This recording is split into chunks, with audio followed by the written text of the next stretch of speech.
Nouveau numéro de focalisation, madame, monsieur. Bonjour. Pour aujourd'hui, nous allons nous focaliser sur la lettre ouverte de Moïse Monidela au chef de l'État sur la dépénalisation des délits de presse. Pour en parler justement, il est là lui-même ici avec nous sur ce plateau.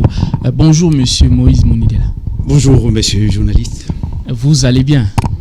Oh, c'est trop dire, dans ce pays, comment je peux me porter bien au moment où le pays, le climat est liquide, macabre, maussade, morose. La morosité, nous vivons là, déjà la pandémie des Covid-19 ne nous permet pas de dire qu'on se porte bien. Si moi je me porte bien, est-ce que le membre de ma famille se porte bien? Est-ce que mes voisins se portent bien? Est-ce que le membre de mon parti se porte bien? Est-ce que le membre de ma province se porte bien? Est-ce que le Congolais se porte bien?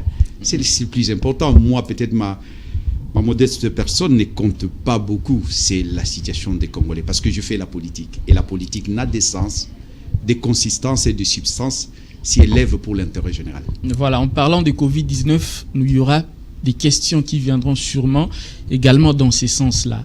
Mais d'abord, puisque l'objectif de votre présence ici, c'est votre lettre ouverte au chef de l'État. Nous avons lu la presse ce matin et on parle de votre lettre ouverte au chef de l'État.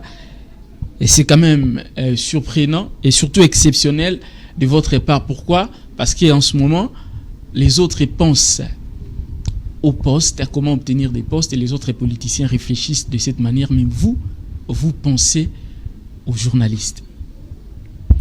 Parce qu'un homme d'État, c'est celui qui pense à la génération future, à la nation. Tandis qu'un homme politique, lui, pense aux élections. Je suis du côté des hommes d'État. J'étais parlementaire debout dans ces pays. J'étais homme politique, je suis allé en exil, comme on peut dire, je suis revenu, mandataire de l'État, vice-ministre de la presse et information. Donc j'ai un parcours. Et je ne fais pas la politique des connivences ou des convenances. Je fais la politique des consciences. Voilà pourquoi j'ai toujours milité pour la cause commune, pour la nation, pour la démocratie, pour la République. Donc c'est un combat, peut-être ça vous surprend, mais lorsque vous essayez de gratter sur mon passé, vous verrez que je suis passé par la presse. J'étais éditeur dans ces pays, pas en Chine. Je ne vais pas citer le nom, il y a des grands noms aujourd'hui de la presse congolaise, qui on a fait des reportages ensemble, où qu'on était dans des conférences de presse ici. Comme éditeur, j'étais éditeur de plusieurs journaux ici. Et puis après, RL TV, une grande chaîne qui avait une audimat, qui avait une puissance de diffusion terrible. Et à un moment, mon ami Lumbala a voulu que je puisse être celui qui coordonne des activités de RL TV. C'était pas très loin d'ici. Et après, vice-ministre de la presse et information. Donc je le fais parce que il n'y a pas de démocratie sans la presse, sans liberté de presse. Oui, et toujours dans le même sujet, actuellement on constate qu'il y a beaucoup d'arrestations, beaucoup de journalistes qui sont arrêtés. Certains sont à la prison centrale de Makala. Est-ce que le pouvoir en place n'est pas en train de refaire les mêmes erreurs que le régime précédent? Justement, dans la lettre, je dis ça. Que tous les régimes qui se sont succédés ont fait ça ou ont toléré ça. J'ai dit non, il y a un moment où on doit dire stop. C'est le moment, j'ai dit, on va me dire, mais vous étiez là aux affaires, vous étiez ministre, vice-ministre, qu'est-ce que vous avez fait? Donc je dis tout simplement, j'anticipe, en disant, parce que les gens peuvent dire ça, j'anticipe en disant que la démocratie, c'est un processus cumulatif. Un état de droit, c'est un processus cumulatif. Le développement est un processus cumulatif. Chacun met la petite pierre à l'édifice, ainsi qu'on aura une œuvre commune, une œuvre sublime. Donc, nous, lorsque nous étions aux affaires, nous avions comme cahier des charges, c'était l'élection, l'organisation des élections. Maintenant, je crois que le moment est venu pour qu'on ne puisse pas arrêter un journaliste parce qu'il a mal récolté peut-être, il a mal traité, il a mal diffusé l'information. Parce que c'est ça les journalistes. Ils récoltent, ils traitent, ils diffusent. Il peut y avoir une erreur au niveau de la récolte de l'information. Il peut y avoir une erreur au niveau du traitement. Il peut y avoir une erreur au niveau de la diffusion. Mais c'est là, on ne peut pas occasionner une arrestation systématique d'un journaliste. Parce que, et il y a beaucoup de journalistes, vous venez de faire allusion, oui, il n'y a pas très longtemps, j'ai appris que c'est Israël Mutombo, oui. C'est Pierre Mouara, oui. Mais beaucoup de journalistes sont passés en prison. Moi, j'ai connu certains journalistes en prison. Moi aussi, je viens de la prison de Makala, celle que j'appelle aujourd'hui la République de Makala. J'ai croisé beaucoup de journalistes, rien que parce qu'il a diffusé une information. Oui, parfois, relayé seulement une information, il s'est retrouvé au jour au lendemain à Makala, je trouve non. Mais cela ne veut pas dire qu'il faut l'impunité. Je ne prône pas l'impunité. Non, je prône la mise en place d'un tribunal des pairs qui va juger les journalistes parce qu'il y a une erreur déontologique. Voilà, vous êtes réputé porte-parole du peuple, mais aujourd'hui, vous vous présentez comme défenseur des droits des professionnels des médias, si on peut le dire ainsi, puisque vous plaidez en leur faveur. Alors, quels sont vos rapports avec la presse congolaise? Non, mais les rapports que j'ai avec la presse congolaise, ce sont des rapports, je dirais, normaux d'un homme politique et des journalistes. Mais sauf que je ne peux pas cacher mes préférences. Je suis un ami de la presse. Je viens de vous dire que j'ai œuvré, dans mon parcours, j'ai œuvré, peut-être pas comme journaliste, mais en tout cas, ce n'est pas très loin de là. J'avais même ma carte de journaliste et je l'ai eu en bonne et due forme parce que j'étais éditeur et il m'arrivait des fois d'écrire et il va voir de diffuser l'information. De faire des reportages. De faire des reportages. Je l'ai fait à Brazzaville, fait dans du journal. Donc le rapport, c'est des rapports amicaux parce que je suis ami de la presse. Lorsque vous dites que je suis porte-parole du peuple, oui, je me nomme porte-parole, parce que ce n'est pas fantaisiste. Parce que lorsque j'ai commencé la politique dans ces pays, j'ai 18 ans.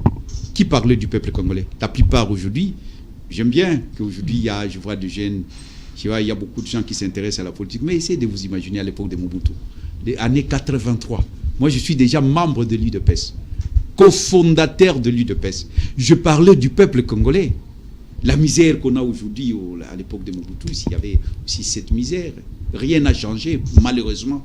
Mais néanmoins, aujourd'hui, il y a une démocratie en devenir, je peux dire. Il y a une démocratie qu'il faut consolider, qu'il faut peut-être, comme je dis, c'est cumulatif. Mais au moins, on a cet espace. Mais déjà, il y a l'espace médiatique. À l'époque, il n'y avait qu'une la pensée unique. C'était la pensée unique. Il n'y avait qu'une seule chaîne de télé, on ne pouvait que parler de Mobutu, rien que du impère, la passé, les enseignements et l'action du guide. Mais nous nous sommes battus aujourd'hui, Dieu merci. Il y a des partis politiques, il y a des syndicats, il y a de chaînes de télé, et ça, c'est les combats de Moïse Monidel, parce que vous m'avez interpellé comme porte-parole. Ce n'est pas fantaisiste, cher ami. Pour ceux qui connaissent l'histoire de ces pays, ils diront des gens comme nous, nous méritons de médailles. Parce que nous nous sommes battus pour l'éclosion de la boue. Et là, peut-être les gens croient que je suis né vieux. Non, je ne suis pas né vieux. J'étais comme les jeunes. J'étais aussi jeune. Aujourd'hui vieux. Mais moi, j'ai fait ça quand j'avais 19 ans. Membre de l'UDPS. Voilà. Cofondateur de l'UDPS à 19 ans dans ce pays. Et j'ai connu toutes sortes de privations de liberté. Essayez de vous imaginer. Des prisons, j'ai connu plusieurs fois. J'étais en prison comme un malfrat dans ces pays. Pas parce que j'ai volé un œuf ou un bœuf, parce que je me battais, je parlais au nom du peuple. Donc, quand vous parlez de porte-parole, ce n'est pas usurpé. Parce qu'il y a des porte-paroles des équipes de football, il y a des porte-paroles de musiciens, il y a des porte-paroles de pasteurs, il y a des porte-paroles du gouvernement. Pourquoi il ne peut pas y avoir des porte-paroles du peuple? Parce que je ne parle au nom du peuple. Aujourd'hui, je parle au nom des journalistes, parce que les journalistes font partie intégrante, parce que les journalistes, parce que moi, j'identifie la presse comme étant le véhicule dans lequel se trouve la démocratie. Voilà, en lisant votre lettre ouverte, Moïse Monidela souhaite voir la République démocratique du Congo se placer dans les carrés des nations où la liberté de la presse sévit et non s'énonce, mais la liberté de la presse présuppose la responsabilité. Alors une question, pensez-vous que les journalistes congolais sont assez responsables dans l'exercice de leur profession pour mériter cette liberté? Bonne question. Qui aime bien châtie bien. J'aime bien les journalistes, je viens de dire, je suis l'ami de la presse. Mais cela étant, il faut quand même qu'il y ait la responsabilité. Parce que quand on évite, lorsque nous plaidons pour qu'on n'arrête pas les journalistes pour l'exercice de sa fonction, cela demande à ce que les journalistes soient responsables, puissent faire le travail comme il se doit. Donc ça appelle une responsabilité. Donc nous appelons au sens élevé de la responsabilité des journalistes. Donc au même moment, nous plaidons pour la dépénalisation, mais nous prenons la responsabilité. Donc nous estimons que le journaliste congolais, il peut être responsable. Au jour d'aujourd'hui, le journaliste congolais peut bien, je le vois très bien, faire le travail comme il se doit, en évitant d'empiéter. Parce qu'il a étudié, les journalistes congolais. Nous avons une grande école de journalistes. Et pendant que nous, on a cette école, il y a beaucoup de pays qui n'en avaient pas ça. Même aujourd'hui. L'IFACI, l'ISC, comment on appelait, l'IFACIC, tout ça. Donc, mais c'est une grande école. Donc, non seulement, parce qu'il y a aussi, pour être journaliste, les gens croient qu'il faut nécessairement faire l'IFACIC, non. Pas nécessairement. On peut aussi faire le Sciences Po, on peut faire aussi la philosophie, les lettres, mais on respecte la déontologie. Mais il faut également avoir une formation journalistique. Pas nécessairement. La loi dit que c'est celui qui récolte, qui traite, qui divise, mais qui vit de ces métiers-là. Oui. Donc là, je parle en tant qu'ancien ministre de la presse. Je sais qui est journaliste. C'est celui qui vit, qui fait de ça son métier. Il vit avec de ça. Mais il vit de ça. Qu'est-ce qu'il fait? Il récolte, il traite, il diffuse. Aujourd'hui, peut-être on peut, avec le recul du temps, on peut peut-être réformer la loi, mais la loi, donc c'est pour dire que, et l'expérience, même pour livrer la carte, on parle de l'expérience de 5 ans. Oui. Moi, nous étions aux affaires. Il y a des gens qui voulaient publier un journal, être des publications, créer une CD télé. On exigeait le papier de l'IFACIC ou d'une autre école de journalisme ou de la communication, mais aussi l'expérience de 5 ans. Oui. Ouais, donc l'expérience compte aussi. Il ne faut pas que les gens croient que seulement il faut avoir le diplôme de l'IFACIC. La loi dit que un journaliste, c'est celui qui collecte, traite et diffuse l'information. Ça, c'est la loi. Mais au-delà de la loi, il faut quand même avoir une base. Quand on dit une base, ça ne veut pas dire faire nécessairement l'IFACIC ou avoir fait une école de journalisme, mais une base pour respecter la loi, les déontologies. Tout à fait. Donc, c'est dans ça que je suis. Oui. Mais la loi est claire, la collecte, le traitement et la diffusion. Oui. Voilà. Alors, toujours dans votre lettre ouverte, nous avons lu, alors vous avez dit que les pays fassent la différence entre les délits liés au non-respect de la déontologie journalistique et ceux du droit commun, comme par exemple un journaliste en dehors de l'exercice de ses fonctions.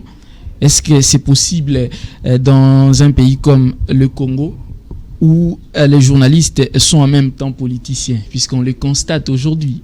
Les journalistes deviennent des politiciens. Ils passent dans des médias pour défendre des positions politiques. Donc, je crois que c'est un terrain très glissant. Quand est-ce qu'il est journaliste? Quand est-ce qu'il n'est plus journaliste par rapport à ce que vous dites là? Donc, je crois que il faut accepter que les gens parlent, que les gens s'expriment. La liberté d'opinion. Est-ce que c'est un péché qu'un journaliste puisse faire la politique? Je n'en vois pas. Mais sauf que il faudra que la personne s'assied. Lorsqu'il est non politique, il s'assied, il dit que bon, j'ai quitté le métier, maintenant je fais la politique. Et voilà, donc il y a un moment où la personne peut parler comme citoyen, ça arrive. Il peut dire, moi je parle ici comme citoyen. Là je parle comme... Oui, les gens on voit même, ça s'est dit. Ça s'est dit et ça se constate. Donc, je crois que je ne vais pas entrer dans ces débats-là qui, je trouve glissant. Pourquoi? Parce que des fois, on ne sait pas limiter. Je sais de quoi vous faites allusion. Il y a vos collègues qui ont été élus. Oui. Ils ont été élus. Et ben, il y a d'autres qui estiment que non, j'ai été élu. Je dois continuer à émettre mes opinions comme journaliste. Et parfois, bon, on peut réglementer ça. Mais pour cela, on ne peut pas arrêter quelqu'un. C'est ce que je suis en train de dire. Moi, je ne vois pas. On doit faire la différence, la distanciation. Parce que c'est les mots qu'il y a en vogue. On doit faire la distanciation entre les délits de droit commun. Lorsqu'un journaliste vole, Moïse Mouni dit la prône qu'on ne puisse pas le mettre en prison, qu'il ne puisse pas subir la rigueur de la loi. Je n'ai pas dit ça. Je ne dis pas, c'est pas ce que je veux. C'est clair, lorsqu'un journaliste commet un délit de droit commun, on doit l'arrêter, il doit répondre.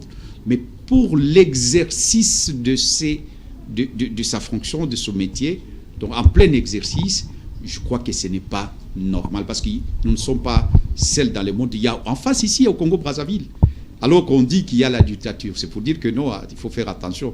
C'est que nous avons ici, les autres n'en ont pas, et c'est que les autres en ont, et nous n'en avons pas. Par exemple, cet exemple-là, à Brazzaville, on n'arrête pas quelqu'un un journaliste pour ses opinions. Non. Mais donc, je dis que par rapport à votre question, que je ne vais pas échapper, je dis bien que on peut réglementer ça, mais pas arrêter quelqu'un parce que là, vous faites allusion aux journalistes qui font la politique. Et moi, je dis, ce n'est pas un péché de faire la politique. Ce n'est pas un péché. Il ne faut pas en faire... donc, je dis non au fétichisme de dire que non, il ne peut pas faire les journalistes. Comment les journalistes, il y a des gens qui s'arrachent les cheveux. Il est journaliste. Mais est-ce que l'avocat ne fait pas la politique? Est-ce que l'enseignant ne fait pas la politique? Sinon, on va entrer. C'est pour ça que je dis, le débat est très glissant. On va dire ce qui est valable, mais on voit le médecin qui passe parfois, il parle. Est-ce qu'il parle comme médecin, ou il parle comme politique, ou il parle comme citoyen? Donc, c'est pas facile. Donc, au lieu d'indexer seulement les politiques, et donc les journalistes. Alors, vous êtes un ancien vice-ministre de l'information et de presse. Alors, dites-nous quel est l'organe habilité à sanctionner un journaliste qui commet un délit dans l'exercice de ses fonctions. C'est clair, je dis qu'on instaure un tribunal de paix. Ça veut dire quoi? Ça veut dire que les journalistes sont organisés. Ils ont l'organe, ils sont à tous les niveaux. Il y a même le promoteur de chaînes, ils sont organisés. Les journalistes, les éditeurs des journaux en ligne, ils sont organisés. Vous ne pouvez pas me dire que les journalistes ne sont pas organisés. Je ne peux pas accepter ça. Les journalistes sont organisés. On peut les organiser. La loi, c'est pour ça que je demande au président de la République qu'il puisse initier une loi. Donc, ils me diront, est-ce que c'est la fonction, est-ce que le président de la République peut le faire? Est-ce qu'il doit le faire? Je dis oui. Pourquoi il doit le faire? Parce que la loi dit bien qu'il y a des propositions de loi d'essence gouvernementale. On appelle ça projet de loi. Et il y a ce qu'on appelle proposition de loi. Ça, c'est d'essence parlementaire. Donc, un parlementaire peut initier une loi. Mais le gouvernement peut aussi initier une loi. Donc, le président de la République, qui est le garant de bon fonctionnement des institutions, il peut dire à son ministre, par exemple, de la justice, de proposer un projet de loi pour la dépénalisation de délits des personnes. Et là, donc, on ne va pas laisser les choses comme ça. On va demander aux journalistes d'instituer un tribunal de pairs. Donc, ce sera les journalistes qui vont juger les journalistes par rapport à la déontologie. Et il n'y a que des journalistes qui sont mieux placés pour juger un autre journaliste par rapport. Et les gens croient que c'est non. Vous imaginez, vous êtes là, il y a la clameur publique. On dit que ces journalistes-là, c'est vraiment, il ne fait pas bien son travail. On fait des communiqués sur toutes les chaînes. Et on vous retire même la carte parce que vous n'avez pas... Vous savez, c'est l'opprobre, c'est une humiliation pour quelqu'un qui a la conscience. Hein. Alors, à moins que vous puissiez me dire que les journalistes ne sont pas des gens consciencieux. Mais moi, je sais qu'il y a des gens chez les journalistes, il y a des gens consciencieux, il y a des gens qui ont la conscience, qui font la part des choses, et qui mettent les valeurs avant toute chose. Il y en a, mais comme dans tous les métiers, il y a des ripoux, il y a des marginaux, on les trouve partout. Mais on ne peut pas tabler sur la minorité. On ne peut pas tabler sur les marginaux. Moi, je préfère tabler sur ceux qui respectent. Et il y a ceux qui vont respecter, qui vont se conformer au tribunal des pairs et qui vont répondre et qui seront sanctionnés sévèrement. Et la rigueur de la loi, on va instituer une loi au niveau des tribunaux de pairs. Il y aura des codes, il y aura une ligne de conduite, il y aura un cahier de charges. Il y aura quand même ces tribunaux-là. Ce ne sera pas de l'arbitraire.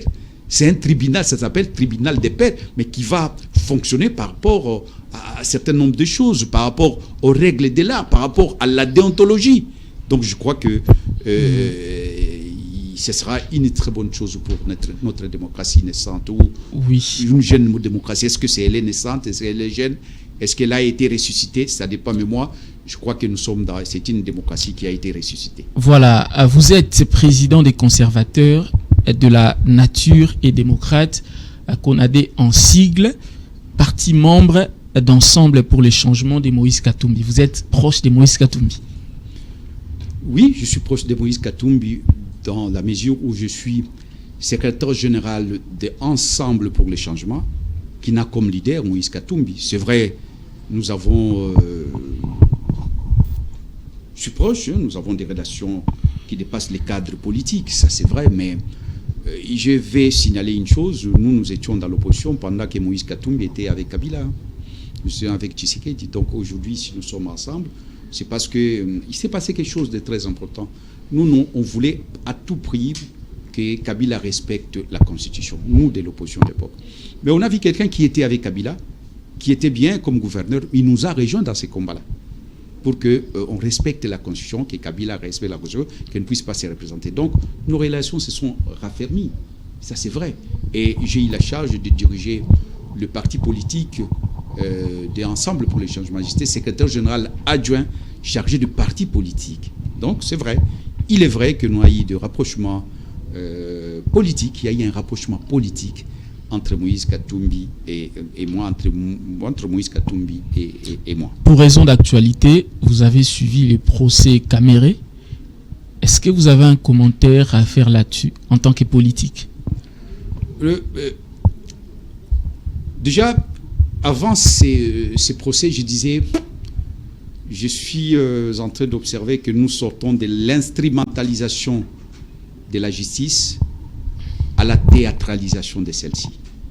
Je voyais que c'est comme si on était dans un théâtre de chez nous. Je n'étais pas très loin de la vérité, donc de cerner les choses. Quand je disais ça, on a parlé beaucoup de choses avant ça.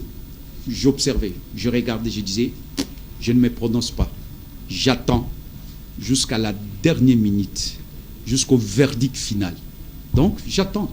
Parce que Vital Kamerhe a été condamné au premier degré, mais il a interjecté l'appel au second degré. Et lorsqu'il interjecte l'appel, le compteur est à zéro. Aujourd'hui, Vital Kamerhe est encore présumé innocent. Ce n'est pas Moïse Mounidela qui dit ça, c'est la loi. Mais la Constitution le dit. J'oublie l'article. Là, on parle de liberté. La prison, c'est l'exception.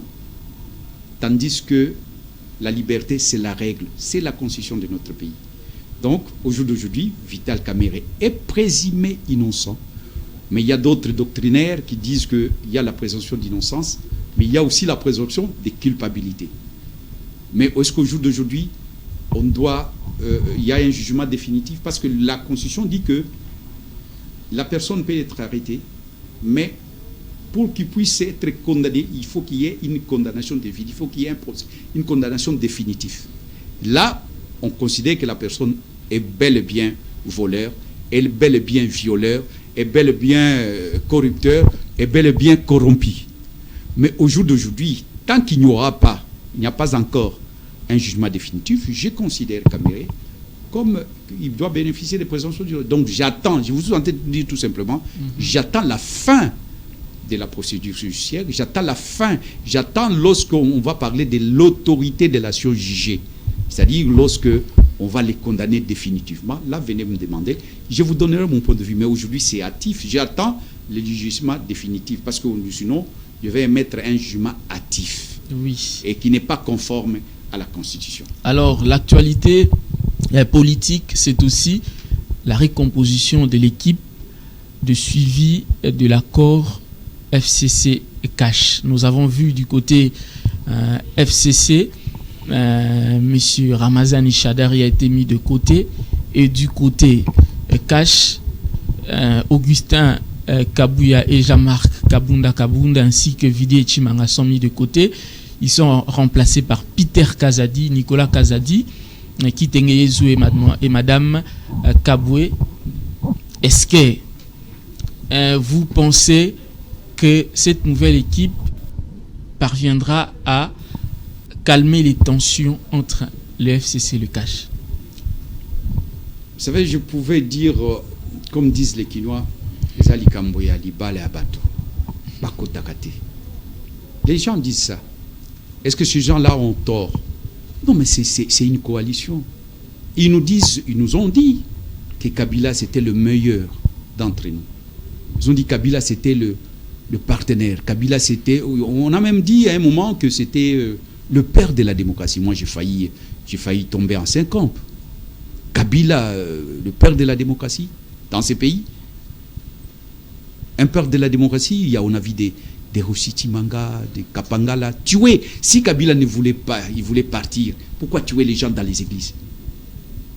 Parce que ces gens-là dans les églises, ils n'étaient pas en train de tuer pour les tuer. Ils n'étaient pas en train de perturber l'ordre public. Dans les églises, quelqu'un dans une église. Roxy, c'est dans une église, dans l'enceinte de l'église qu'on l'a tué. Kapangal, c'est dans l'enceinte d'une église. Il y a des prêtres qu'on a déshabillés. Moi, j'étais avec les bonnes sœurs qui sont tombées, qu'on les a écrasées en face là de Fatima. Et ces sœurs-là, ils voulaient prendre le pouvoir. Moi, je vis ça, j'étais là. Donc, il ne faut pas qu'on nous raconte des histoires. Kabila partenaire, bon. Alors aujourd'hui, on veut que nous disions quoi? Ils sont en partenariat avec Kabila. Ils sont en coalition avec Kabila. Donc, qu'est-ce que vous voulez que je dise? C'est leur affaire. Ils ont business Nabango. Ils ont COP Nabango. On nous a dit, le président de la République nous a dit que non, il ne faut pas. C'est COP. Il y a des choses quand on voulait dire non, Congo, ça c'est pas bien, COP. Alors, les présidents de la République. Donc, nous respectons leur alliance, nous respectons leur mariage. C'est un problème des couples. En quoi nous nous mêlons? C'est vrai que nous nous mêlons parce que ça a l'incidence sur la vie, notre vie. Mais en principe, on ne peut pas se mêler. On ne peut pas se mêler d'une affaire d'un couple. Ce qu'il faut vous mêler d'une affaire d'un couple, vous risquez au Rotika Anasoni, comme on dit ici chez nous. On me le dit bien, bel et bien à Kinshasa. Donc, je dis, je n'ai pas un commentaire particulier à faire pour dire que non, il ne fallait pas mettre X. Non, c'est leur affaire. Parce que qu'est-ce qui va se passer dans cette constellation-là? Qu'est-ce qu'ils vont faire? C'est justement baliser leur nomination, tout ça, leur querelle, essayer de... Je ne sais pas, hein, c'est quoi les contenus? Ce n'est même pas officiel, cette affaire-là. Peut-être vous connaissez les contenus, le rôle exact. Moi, je ne connais pas. Et je ne cherche pas, je ne fouine pas, je ne cherche pas à fouiner les rôles. Hein? Mais c'est pour harmoniser. L'équipe est là. C'est les conseils de famille. L'équipe est là. Oui. D'abord pour harmoniser la rencontre entre le chef de l'État Félix-Antoine Tshisekedi et le sénateur à vie Joseph Kabila Kabange, et aussi, comme vous l'avez dit, se mettre d'accord sur le partage de certains postes de responsabilité. Donc c'est ça le résumé c'est ça le travail de cette équipe. Mais une autre question. Alors, en quoi vous voulez qu'on puisse s'apaisantir là-dessus? Moi, je ne vois pas, en principe, pour moi, ce n'est pas une information. Oui. Parce qu'on nous a dit, c'est eux qui nous ont dit, c'est notre affaire, ce n'est pas votre affaire. Moi, je suis de l'opposition républicaine. Je suis dans l'opposition, je regarde. En quoi ça doit faire? Je ne sais pas, peut-être on manque à faire. Parce qu'on manque à faire, on doit commenter le problème d'un couple. Donc, quand ils vont... On a vu toujours, regarde très bien, c'est quand il y a des problèmes, ils finissent toujours par sabler du champagne. Entre Kabila et Félix, on les voit les soirs entrer champer de champagne, en train de manger. Mais tout ça, tout ce qui se passe là, comme vous voyez là, c'est des saupoudrages, des comatrages, des chantages. Il fait ça pour avoir ça. Vous verrez, c'est ceux qui sont en train... Si vous ne comprenez pas ce jeu-là, même le Mama Bipoupoula que j'aime bien, il comprend ça que Zali Makamuna Bango. Après, Bakoyo Kanakaka. Et ils vont s'attendre. Si vous vous attendez que, je vous dis, dans ces beaux studios d'APIC, que ces mariages, c'est un mariage, même si on dit que c'est contre nature, mais c'est un pacte du sang, c'est un pacte qu'ils ont signé, c'est un pacte qui ne va pas se limiter aujourd'hui. Ils ont dit, ce n'est pas moi qui l'ai dit. Il y a moi, j'ai même suivi quelqu'un dire, c'est pas quelqu'un, le secrétaire général du l'UDPS, oui, dire que Soki Mutoyawa, à l'Obelibino Likamboya Kabila, à Zandoki. Donc, quelqu'un ne vient pas vous parler du mal de Kabila. Donc, ils sont dans une alliance, il faut respecter cette alliance-là. Moi, je respecte l'alliance, je respecte les choix. Même si, quelque part, je dis, mais Félix, c'est notre frère. Quand moi je dis ça, je ne suis pas un opportuniste. C'est des opportunistes qui aujourd'hui, parce que Félix a pris les pouvoirs, Félix devient leur frère. Alors qu'ils ne connaissent pas Félix. Pas connaître physiquement, politiquement, ils ne sont pas proches de Félix. Mais moi, Moïse Mounidé, avec Félix, nous sommes de même placenta politique. Donc, on a été bercé, on était dans le même berceau politique avec Félix. Dans le même berceau, IDPS. Voilà. Et IDPS historique. Et nous avons soutenu Levier, nous étions avec Levier. Moi, j'étais avec Levier à quelques jours de la création de l'IDPS, jusqu'à la fin de sa mort. Moi, j'ai entré dans l'IDPS vers les années 83. Et Félix, c'est tout à fait normal, son père IDPS, lui aussi, était de l'IDPS de le bas âge, de le jeune âge. J'aurais voulu voir qu'il puisse y avoir une coalition entre nous comme on était au rassemblement. Mais Dieu a voulu autrement. Les choses se sont passées autrement. Mais on ne peut pas regretter. Mais aujourd'hui, notre frère Félix, mon frère Félix, est avec Kabila. Mon parti IDPS est avec le PPRD ensemble. Aujourd'hui, nous sommes très loin. C'est ça la politique. L'ami l'ennemi d'hier est devenu l'ami d'aujourd'hui. Et parfois, ça blesse des consciences, ça perturbe parfois des calculs. Et parfois, les gens n'en reviennent pas. Mais c'est ça la politique. Qu'est-ce que vous voulez? Ils sont dans une coalition et nous respectons cette coalition. Vous venez de le dire, vous auriez bien voulu que les chefs de l'État soient en coalition avec vous, ses amis, d'ensemble. Parce que c'est naturel. Oui, c'est naturel, justement, ma question. Ceux qui se ressemblent, s'assemblent. Oui, la question... Idéologiquement, je suis proche de Félix. Félix est proche de moi. Il n'y a même pas affaire à démontrer, peut-être à celui qui ne connaît pas mon parcours. Oui. Il va dire ça. Mais aujourd'hui, je comprends que mon frère puisse, dans sa liberté, et parce qu'il jouit, il faut lui reconnaître cette liberté, il est libre de choisir qui il veut dans une coalition politique. Surtout qu'il dirige une grande université. L'UDPS, c'est une université. L'IDPS, c'est une grande université. Donc, c'est normal. Comment on peut empêcher quelqu'un, un directeur, un recteur d'une grande université comme l'IDPS, de ne pas faire ses choix politiques? Nous respectons ces choix-là. Certains politiques parlent de la nécessité d'un dialogue pour organiser les meilleures élections. Mais d'autres aussi parlent du partage du pouvoir. Est-ce que vous êtes prêt à entrer au pouvoir au cas où l'opportunité s'est présentée? Vous savez, bon, là, vous allez trop vite. Hein. Je ne dis pas en besoin, mais vous allez trop vite. Est-ce que lorsqu'on fait les dialogues, il faut nécessairement partager le pouvoir? J'ai dit que certains disent qu'en dehors de l'organisation des élections de 2023, on peut également parler de partage de postes. Alors, j'aimerais avoir une réponse. Est-ce que, si cela arrivait, vous êtes prêt à... Vous savez, entrer au pouvoir? Je suis un homme politique et je disais que la politique n'a de sens et de consistance si elle lève pour l'intérêt général.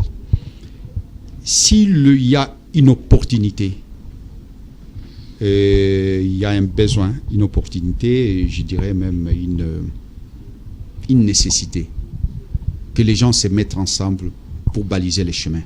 Pourquoi dois-je refuser? Parce que, pour ceux qui ne savent pas, depuis l'accession de notre pays à l'indépendance, il y a toujours des dialogues. D'aucuns diront que ces dialogues-là n'ont rien donné. Je dis non. Non et non. Nous étions en 1960, dialogue, la table ronde, c'était un dialogue qui a amené à ce que nous puissions avoir l'indépendance. Moi, je commençais l'UDPS, on s'est battu contre Mobutu, on voulait que Mobutu parte, qu'on les chasse comme un par propre, mais il a fallu la conférence nationale pour harmoniser les vies. Et la conférence nationale, il y a des acquis de la conférence nationale. Peut-être les gens disent, bon, la conférence nationale, on ne peut pas tout réussir.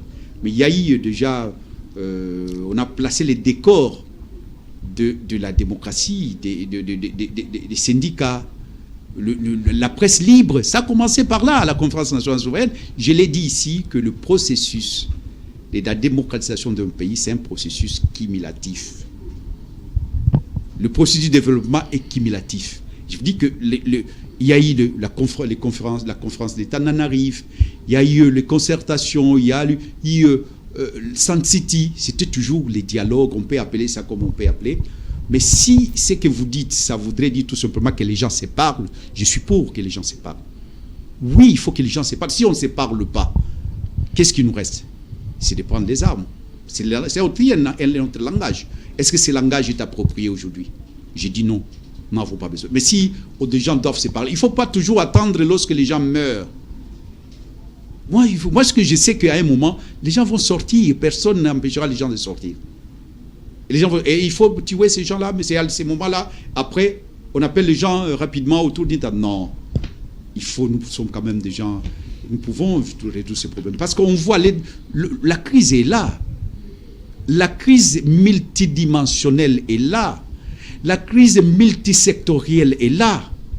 On peut anticiper, ne serait-ce que pour juguler cette crise.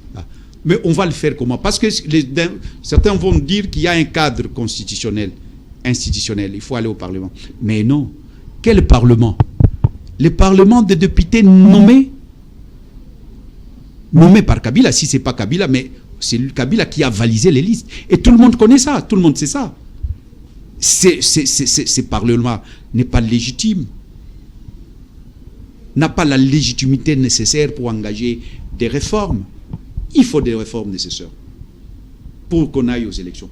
Et si ça passe par le dialogue et qu'après ça débouche à un gouvernement, parce que ceux qui sont là aujourd'hui, parce que le Parlement n'est pas légitime. Donc ces gouvernements, quand ils disent que non, ce gouvernement est issu du Parlement, mais c'est biaisé, tout est biaisé. La fraude corrompt tout. Lorsque les prémices sont fausses, les restes aussi, les solutions seront fausses. Donc, déjà au départ, il y a eu une élection controversée et que tout le monde connaît. Bon, je crois que si on peut réajuster les choses, l'erreur est humaine, mais persévérer dans l'erreur, c'est diabolique. Je crois que au jour d'aujourd'hui, les dialogues s'imposent. Moi, j'enlève le dialogue. Je me dis, les gens doivent se parler. Si c'est ça qu'on appelle dialogue, tant mieux. Si c'est ça qu'on appelle concertation, consultation, tant mieux. Si c'est ça qu'on appellera table ronde, les mots peu importe. Mais est-ce que les gens vont se parler? Si c'est ça, que les gens se parlent pour baliser, pour la réconciliation, parce que vous avez parlé de la réconciliation. Oui. Mais toutes les écritures parlent de la réconciliation. La réconciliation, moi, au lendemain de la publication des résultats sur les antennes de APIC, j'avais préconisé la mise en place d'une commission vérité, paix, réconciliation. J'avais préconisé ça. Donc je n'ai pas attendu qu'il y ait un monsieur au département d'État américain pour me dicter ça. Non, parce que je disais que la solution, on peut la trouver qu'autour d'une table. Même si on gagne une guerre, sur le champ de bataille, on consolide toujours cette guerre-là, le résultat ou la victoire, on la consolide autour d'une table. Oui, et l'actualité, c'est aussi la réouverture des frontières aériennes et lacustres.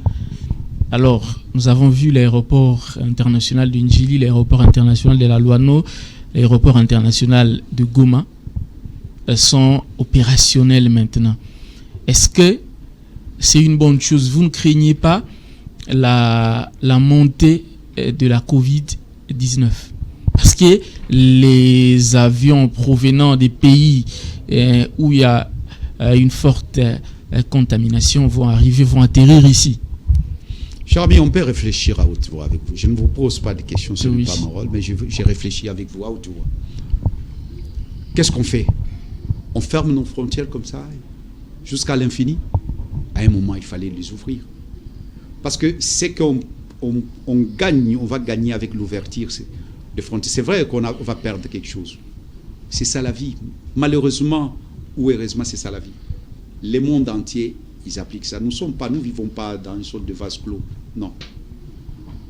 Il y a eu la maladie. Nous devons vivre avec cette maladie. D'ailleurs, tout à l'heure, là, vous m'avez dit non, la distance est respectée. Mais si je ne le fais pas, je vous protège. Moi, je vous protège, vous me protégez.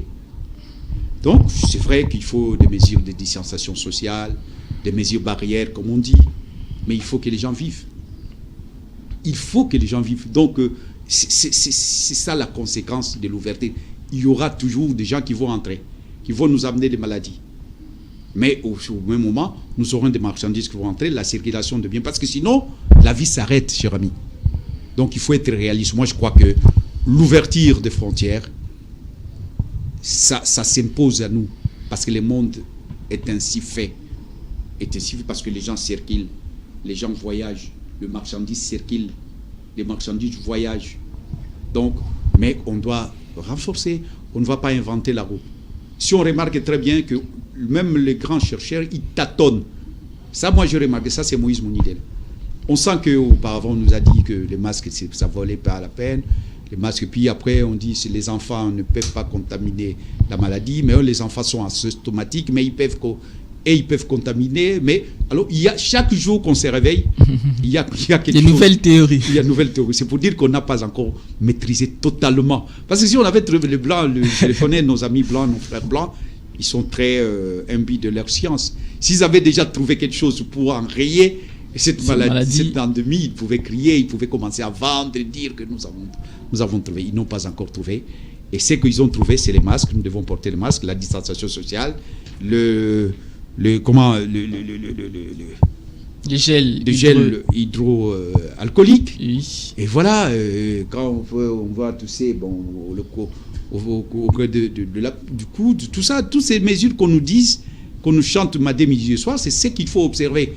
Au lieu de dire que non, on ne va pas ouvrir les frontières. Non, on sera dépassé. D'ailleurs, je trouve que au lieu de se focaliser sur des choses qui ne vaut pas la peine, aujourd'hui, on devait réunir les gens. Ces dialogues dont vous faites allusion. Oui. Ce n'est pas seulement politique. On pouvait aujourd'hui voir après Covid, qu'est-ce qui adviendra. C'est seulement au Parlement. Il faut associer des gens qui sont aussi intelligents, qui ne sont pas au Parlement, qui n'ont pas eu la chance d'être cooptés par Kabila sur une liste. Mais ils sont intelligents, ils peuvent réfléchir pour le Congo. Donc c'est seulement ceux qui sont au Parlement. Et quel Parlement? Les parlements déjà nommés. Et c'est seulement eux qui ont la latitude de dire non. C'est pour dire, voilà, par exemple, un sujet auquel on doit associer toutes les intelligences de tous bords politiques. Pour parler, on va parler économie, on va parler politique. Fais-moi de la bonne économie, je ferai la bonne politique. Sinon, l'inverse, fais-moi de la bonne politique, je ferai de la bonne économie. Donc, aujourd'hui, on doit penser l'après-Covid. Oui. Parce que d'autres pays, ils pensent déjà. Mais pourquoi nous sommes encore dans des choses, quand je vois, je dis, mais ça ne vaut pas la peine. Alors, puisque nous parlons des Covid-19, parlons également de la gestion de Covid-19.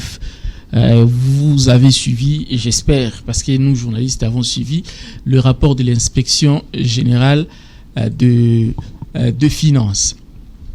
D'abord, l'inspection générale des finances avait publié un rapport où le ministre de la Santé et l'équipe des ripostes a été clean. Ça veut dire que l'argent a servi réellement pour la gestion de cette maladie, de cette pandémie. Mais après, l'inspecteur général revient sur sa décision et publie un autre rapport. Aujourd'hui, ça fait débat. Le ministre des Finances demande même à l'équipe chargée d'enquêter, de poursuivre les enquêtes, d'aller plus loin même dans des provinces, de ne pas s'arrêter seulement au ministre de la Santé, à l'équipe de riposte, ainsi que au niveau du ministère des Finances. Encore une fois, je n'aimerais pas que la justice de mon pays puisse passer de l'instrumentalisation à la théâtralisation. Il faut que on arrive jusqu'au bout. Hein. À quoi ça sert de s'agiter, de tout ça organiser des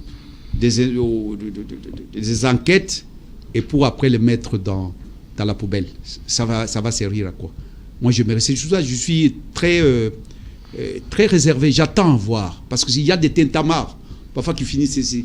Voilà, donc il ne fait des pailles. Mais c'est des bonnes initiatives. Je suis tout à fait d'accord avec le ministre lorsqu'il dit qu'on doit fouiner, qu'on doit aller jusqu'en province. Parce qu'au départ, dès le départ, on avait dénoncé, on avait trouvé qu'il y avait un cafouillage. Il y avait un cafouillage, il y avait un bidouillage. Il y avait un colmaltrage.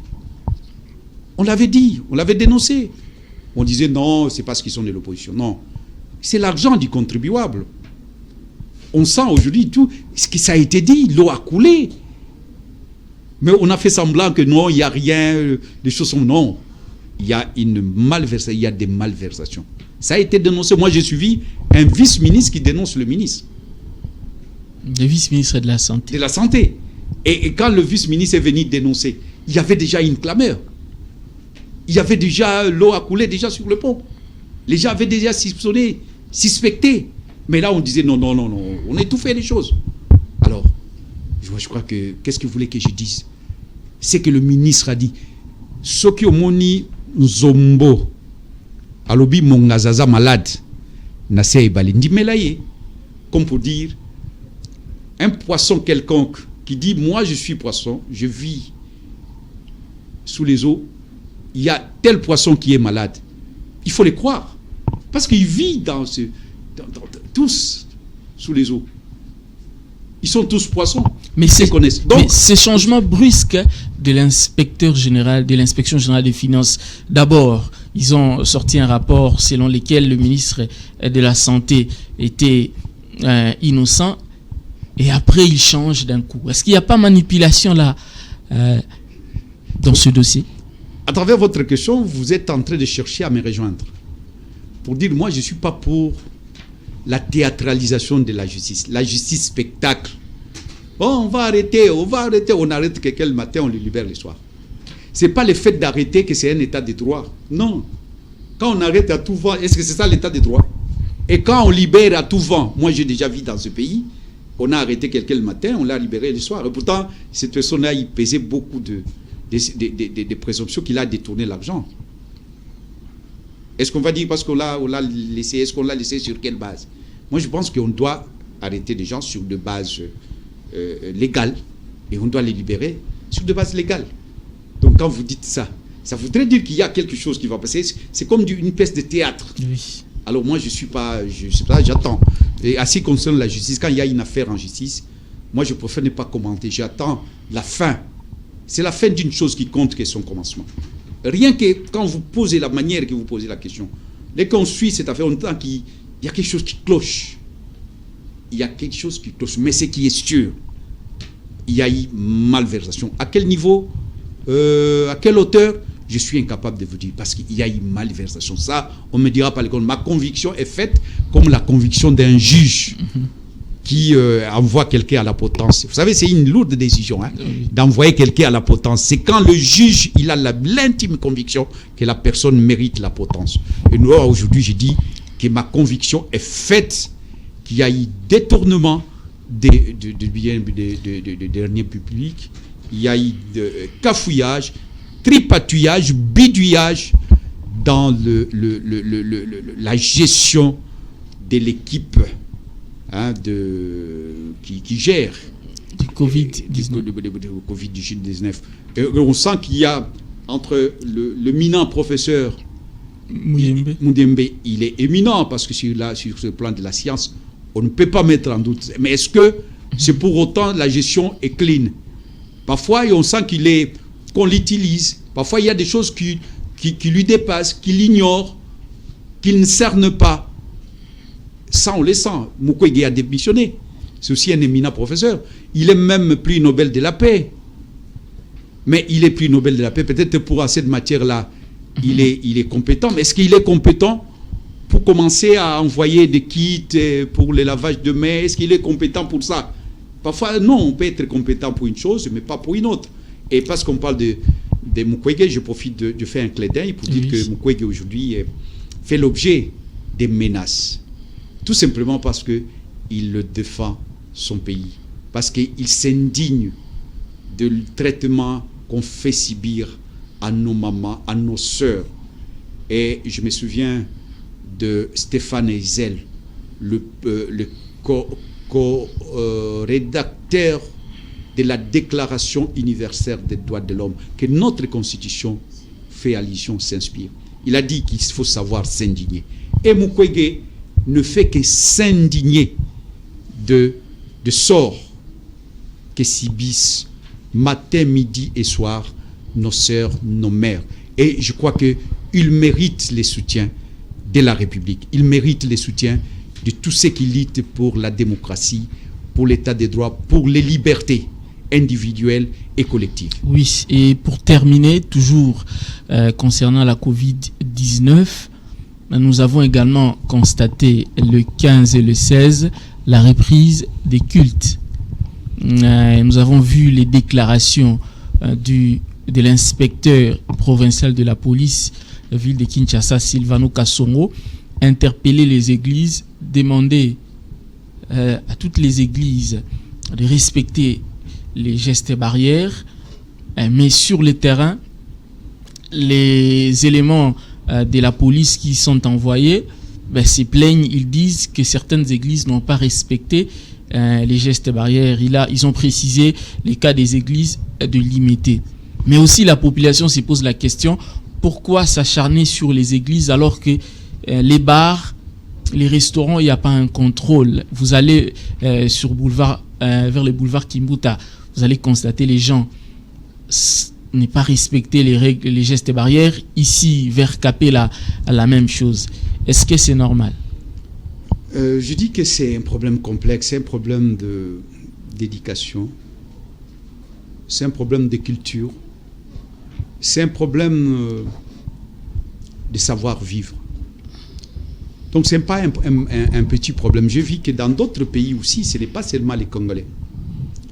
Et dire aux gens que non, il faut une distance, une certaine distance, ce n'est pas facile. Parce que les gens se disent non, cette maladie n'existe. Il y a d'autres qui disent que la maladie n'existe même pas. Parce qu'il n'a pas encore vu un membre de sa famille mourir de cette pandémie. Mais dès qu'il verra son fils, son oncle, sa tante, sa nièce mourir de ça, je crois qu'il va réfléchir par des fois. Donc c'est un problème de vulgarisation, de conscientisation. Il faut qu'on continue à faire ça. Moi, je suis beaucoup plus pour la pédagogie que la sanction. On va sanctionner qui? Et cet argent va aller dans la poche de qui? Alors là encore, on va déshabiller Saint-Paul pour habiller Saint-Père. Là encore, je crois que la population n'a pas le moyen. Et puis surtout que quand on paye ça, on va payer, ça va aller dans la poche de qui? Moi, je crois, faisons la pédagogie. Chacun de nous a la responsabilité comme ça. Par exemple, c'est ce que nous sommes en train de faire ici. Oui. On vient de parler des mesures barrières. On vient de parler de gel alcoolique. Là, dans cette émission, on a fait quand même, là aussi, la pédagogie, la vulgarisation. Pour dire que la maladie existe, bel et bien, c'est ce que je suis en train de dire, la maladie existe, peuple congolais, la maladie existe et nous devons nous protéger. Protéger l'autre, c'est se protéger. Donc c'est ce qu'on doit faire au lieu d'aller dans les polémiques. Vous voyez, citer Général Kasongo, les policiers. Bon, je ne vais pas jeter le bébé et l'eau du pain. J'ai toujours été parfois très sévère envers cette police-là parce que c'était une police de répression. Plusieurs fois, alors qu'on attendait cette police ou cette armée-là à Beni Butembo, on a vu des gens se dire « Je suis fort !» Mais fort devant qui? Devant des gens qui ont les mains vides. Mais quand elle met avec nos tasbirs, nos chapelets, mais quand c'était en face d'une armée, ces gens-là ne sont pas forts. Donc, on n'est pas la police pour réprimer seulement. Mais cette police aussi fait aussi dans certaines circonstances, elle fait du travail. Je peux dire, elle fait parfois du bon travail. Moi, j'ai vu un ministre qui disait que la police, nous avions une police professionnelle. Hein? Quand il s'agissait de l'opposition, il disait qu'ici, nous avons, et qu'est-ce qu'il faut? Mais ils sont de l'opposition, mais parce qu'ils sont de l'opposition, c'est la police professionnelle. Quand il a été traqué comme un malpropre, il a perdu le latin. Il a perdu son latin. C'est pour dire que il ne faut pas utiliser la police pour réprimer la police.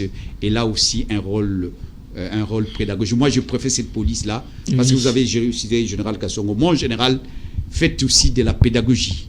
C'est bien. au lieu de réprimer, nous sommes tous... Déjà, les gens sont en difficulté, les gens ne mangent pas, les gens n'ont pas de quoi manger. Parfois, la personne n'a même pas l'argent pour s'acheter le masque. Si lui, papa, il peut avoir le masque, il a 10 enfants, il est incapable de s'acheter le masque parce que au lieu d'acheter le masque, il va acheter de quoi manger pour ses enfants. Ce qui n'est pas valable, ce qui n'est pas pareil avec ceux qui sont en France, en Belgique. Donc, c'est-à-dire que même s'il y a, de mesures, mais il faut adapter des mesures. C'est ça aussi l'intelligence d'un homme. Voilà. Donc, les églises ils doivent respecter la mosquée aussi. On parle beaucoup d'églises, nous les musulmans aussi, nous devons respecter parce que le prophète de l'islam avait déjà préconisé ça. C'est pour ça que vous voyez, le musulman n'ont pas fait beaucoup de problèmes. Pourquoi ? Parce que le musulman, il doit se laver. À chaque fois qu'il veut prier, il va se laver. À chaque fois qu'il veut manger, il doit se laver. À chaque fois qu'il part, même faire le petit besoin, il doit se laver. Donc, le lavement de main pour les musulmans, c'est une monnaie courante. C'est quelque chose de chaque jour. Donc, c'est pour ça, vous voyez que les musulmans, ils se sont adaptés facilement. Et je demande à d'autres églises, à d'autres confessions religieuses de s'adapter, d'accepter la distanciation sociale. Mais les bars, mais là, c'est les gens, j'aurais voulu qu'on puisse se respecter. Et c'est ça la règle. L'exception, c'est peut-être quand on laisse, mais la règle est qu'on doit respecter. Et ce qui est valable pour les églises devrait être naturellement valable pour les bars, les bistrots, les boîtes de nuit. Ça va de soi. Nous avons épuisé le temps. Nous avons terminé. Votre mot de la fin avant de conclure l'émission. Le mot de la fin, c'est demander à mon frère Félix, qui est aujourd'hui président de la République, et qui n'oublie pas que dans notre université IDPS, l'état des droits, c'est la règle. Aujourd'hui, quand il parle de ça, nous avons appris, lui et moi, dans cette université de l'IDPS, l'état des droits. C'était le cheval de bataille de notre père, Étienne Tshisekedi, et les autres, les 13 parlementaires. L'IDPS a été créé sur base de ça. Et l'état des droits, nous n'aimerons pas que ce soit un état des droits à géométrie variable. Selon qu'on connaît Pierre ou qu'on connaît Paul, selon qu'on connaît telle ou telle province, non. L'état des droits pour tout le monde. C'est ça l'état des droits. Personne n'est au-dessus de la loi.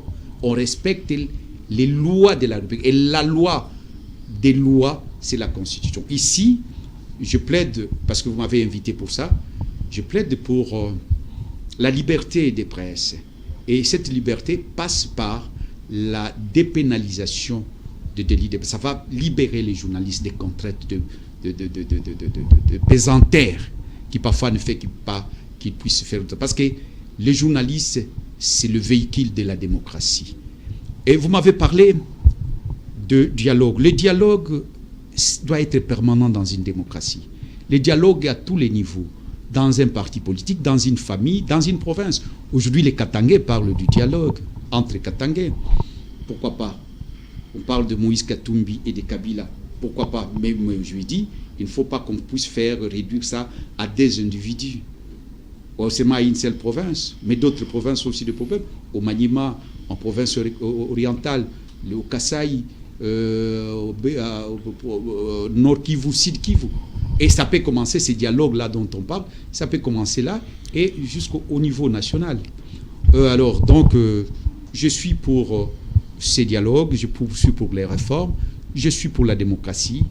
Et voilà, je demande à ce que le président de la République puisse s'impliquer pour que nous puissions avoir la dépénalisation, parce qu'il y a la loi d'essence gouvernementale, et ça s'appelle projet de loi. Donc il doit faire ces projets de loi qui va passer nécessairement par le Parlement, mais ça peut être initié au niveau du gouvernement. Et il est mieux placé pour le faire, ou soit sur le Parlement, ou les journalistes, et qui, je dis bien, les véhicules de la démocratie, pourra bien faire son travail, et ce sera pour l'intérêt de tout le monde. Parce que la première des choses pour un peuple, c'est l'éducation.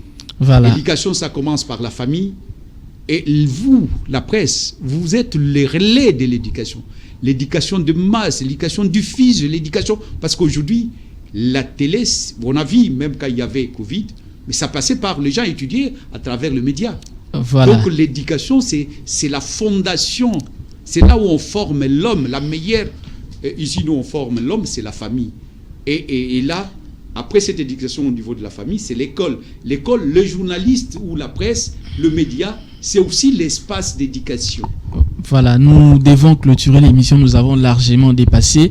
Merci à vous de nous avoir accordé votre temps. Je rappelle que nous avons reçu Moïse Monidela, il est président des conservateurs de la nature et démocrate, CONADE, en sigle parti membre de l'ensemble pour le changement, proche de Moïse Katumbi. Nous nous sommes focalisés sur sa lettre ouverte au chef de l'État sur la dépénalisation de délits de presse. Merci encore. C'est moi qui vous remercie. Voilà. Merci également à vous, fidèles téléspectateurs, de nous avoir suivis. Je vous retrouve prochainement avec un autre invité avec le même plaisir. Au revoir.